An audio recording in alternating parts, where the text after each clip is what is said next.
In apartheid South Africa, just see if this sounds familiar, white Afrikaners believed that they had a right to self-determination, that the land was theirs by divine right, and separation was not oppression, it was necessary to retain the identity of their nation.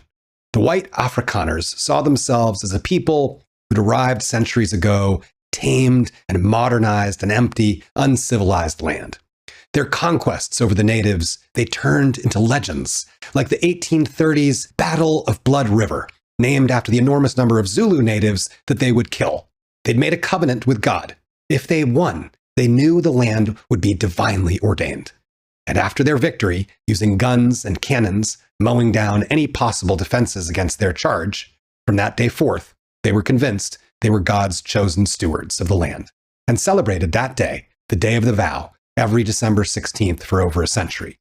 Ending apartheid was unrealistic, a threat to national security. Black African resistance were terrorists, they were extremists, existential threats. People from the outside didn't understand the resistance. There was a communist element at play. This was an incompatible, uncivilized culture. And so they regularly killed protesters, even if they were peaceful, detained tens of thousands of people without trial, including children, and anybody who attacked the regime was called unchristian, enemies of the state, communist, etc. And the US government, under both Democratic and Republican administrations through the 50s and 60s, maintained very friendly relations with apartheid South Africa because it was critical for our global strategic interests, helping defend against communism. And so apartheid was pretty well tolerated. Reagan, Jerry Falwell, the televangelist, Heritage Foundation, they all supported it and opposed sanctions. Over 350 US companies were invested in South Africa, like Ford, Mobil, IBM, through the 1980s, contributing billions to their economy. IBM's computers were used to manage the PASS system, which controlled Black South Africans' movements. Chase Manhattan, Citibank provided loans to the South African government, and they all helped keep its economy stable. Eventually, white Afrikaners would strip millions of native Black South Africans from their citizenship, drive them into enclaves, and look, if they didn't like it, there were plenty of other African nations that they could live in.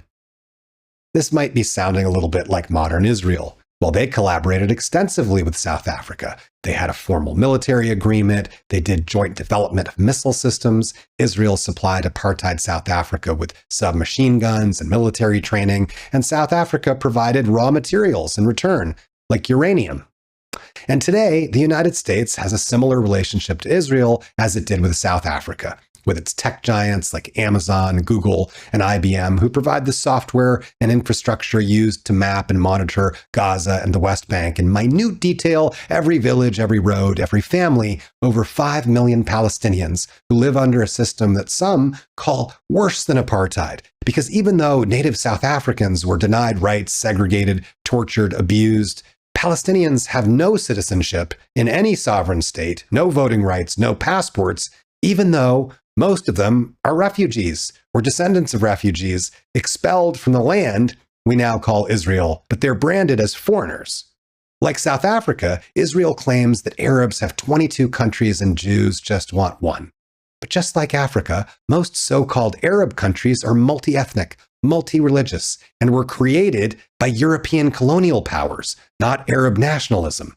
None of them have laws saying that only Arabs have the right to self-determination.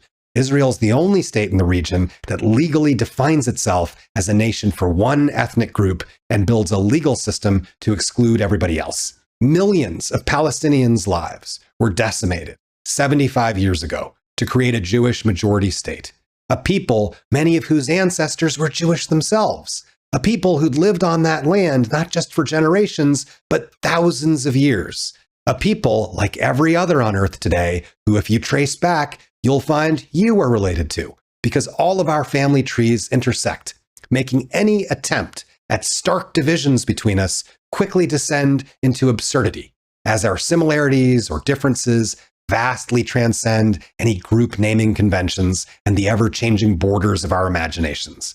And now that every international human rights organization, doctors, lawyers, genocide experts, Israeli genocide experts have all called Israel's campaign of mass bombing, forced starvation, and systemic killing of civilians and children a genocide, we can all see that this is the inevitable result of a predictable cycle of violence, the kind that occurs in an apartheid system, which will always be resisted and which will always be reinforced with greater and greater strength until it breaks. And so a comparison is now also apt with Germany in the 30s and 40s, who had in turn portrayed the Jews as an existential threat and branded their Nazi invasions of other countries as a defensive war, a holy war, a struggle for their existence. They called their so-called final solution a protective action, a preemptive necessity, and positioned themselves always as the victims. Because genocide and apartheid are always justified with this language of self-defense. Just like in the United States right now, where white nationalist leaders and their hired bounty hunters are rounding up thousands of people, non-whites mostly, foreigners, into detention camps under the banner of border security and fighting crime, in reality, torturing asylum seekers, teachers, medical workers, doctors, farm workers, scientists, nannies, elder caregivers. And meanwhile, the Epstein class, the 0.001%, who own the Citibanks and Palantirs and IBMs and BlackRocks, they've never had borders or nations or religious wars. They just struggle against one another for the greatest market share, funding all sides, hedging their bets, and gambling with the vast sums of money that represent the stolen labor of the masses, who, as long as they keep dividing us against one another in forever wars, against forever enemies, they can keep exploiting and looting and wrecking not just nations, but all of human civilization, as they inflame the atmosphere, the one around us and the one inside us, unless we boycott, divest, and sanction, as we did to topple South African apartheid, and do the same not just to Israel, the nation, but its corporate sponsors, against inhumanity everywhere. We must be relentless in this pursuit. And that's not political purity. This is our only true existential threat.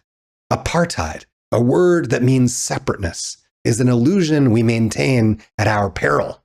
It creates so much needless horror when in reality, all people are our people, all children are our children, and they're counting on us.